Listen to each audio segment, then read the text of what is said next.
কোন মৌসুমের ফুল জানো, মানে কোন সময় এই ফুলটা বর্ষাকালে? আচ্ছা, এটা বর্ষার ফুল, কদম ফুল তোমাদেরকে দিলাম। এটা হচ্ছে যে প্রতি বছর তো আমাদের একটা গাছ আছে, গাছে ফুটে, ওখান থেকে কিন্তু আজকে আমি পারছি তোমাদের জন্য। এবং এই ফুলটা আজকে বাসায় যেটা রাখতেও পারো, দেখে যে আসলে কেমন, দেখো ভিতরে কী কালার আছে, পাতাটা কেমন হয়, এগুলো এরকম যদি ভালো করে দেখে দেখে মনোযোগ দিয়ে আঁকার চেষ্টা করো, তাহলে তোমার এখন থেকে যাবে মাথায় যে আসলে কদম ফুল কেমন, এটা রঙটা কেমন, পাতাটা কেমন, পাতার আকৃতি কেমন। এক এক গাছের ফুল, এক এক গাছের হচ্ছে পাতা এক এক রকম থাকে, তাই না?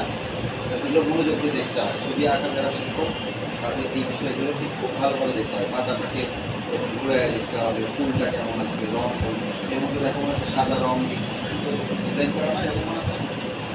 ঠিক আছে, সবাইকে শুভকামনা, বর্ষার ফুল উপহার দিলাম তোমাদেরকে। ঠিক আছে, বাই বাই।